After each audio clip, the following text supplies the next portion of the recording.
Hey folks, the 6th chapter of the Zereth Mortis campaign, A Means to an End, is unlocking today, and upon completing it, you'll be able to fly within the new zone. While I'd imagine that this is what most people are excited for, there's something else unlocking with the campaign that I think many players will find interesting. In case you haven't already heard, Zereth Mortis has a secret treasure room which contains 7 pieces of 246 item level gear, and today is the first time you'll be able to access it. I briefly discussed this room in my video about the treasures in patch 9.2, but I've since learned a bit more information about the treasure room, and I felt it deserved its own video. So if you don't know what I'm talking about, there's an achievement in patch 9.2 called Sand Everywhere. This achievement is vague and honestly a bit misleading, as it tells you to loot sand piles scattered throughout Zereth Mortis. In reality, all 7 sand piles are located in the same hidden room, so they weren't scattered very far. In order to reach this room, you'll first need to complete Chapter 6 of the campaign, as it introduces you to the Locust Shift ability in the Resonant Peaks area. Throughout the questline, you'll end up teleporting to various locations around the subzone, and after you've unlocked every single teleporter, you'll be able to discover some hidden locations. In order to unlock these locations, you'll first need to find some runes which are placed in hard-to-reach locations. My recommendation is to fully complete Chapter 6 though, unlock flying, and then just come back to collect all of the runes after the fact. In total, there are 4 secret runes, and the one which unlocks the treasure chamber is called the Dormant Alcove arrangement, and it can be found here, high up along the cliffs.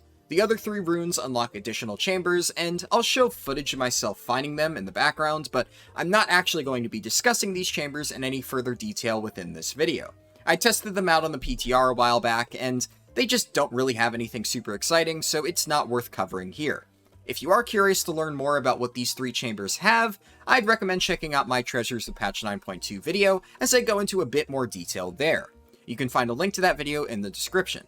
At this point, you should be able to access the secret treasure room, but there's one important detail we haven't discussed yet. In order to actually open all of these treasures, you'll need to collect an item called a Spatial Opener, which is dropped by 7 different treasures located within Zereth Mortis. These treasures are the Fallen Vault, Submerged Chest, Domination Cache, Stolen Scroll, Filched Artifact, Undulating Foliage, and Symphonic Vault.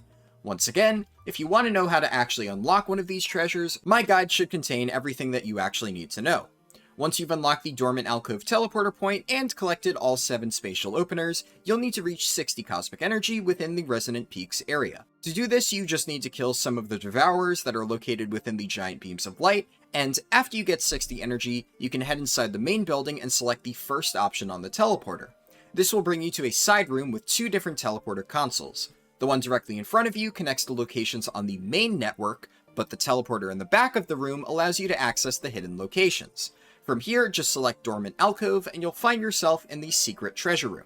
The sand piles are all located within this room, and they drop the following items. The Humming Sand Pile contains a Crit Verse ring. The Lumpy Sand Pile contains a Crit Haste ring. The Glinting Sand Pile contains a Crit Mastery ring. The Misshapen Sand Pile contains a trinket which changes depending on your current loot specialization. The Sparkling Sand Pile contains a unique trinket called the Gemstone of Prismatic Brilliance. The Shifting Sand Pile contains a Haste Versatility ring. And finally, the Ticking Sand Pile contains a Crit Mastery necklace. As previously mentioned, all of these items are 246 item level, which makes them fairly good for alt catch-up purposes. The Gemstone of Prismatic Brilliance is especially interesting to me, as I'd imagine that it's fairly strong for certain specializations, and you can't obtain it anywhere else. That said, this treasure room only contains rings, trinkets, and a necklace, so you'll still be missing a few slots if you're attempting to catch up as a new player, or as a veteran who's gearing an alt. To help you complete the rest of your gearing process, I'd recommend checking out this video, which goes over every new catch-up mechanic in patch 9.2.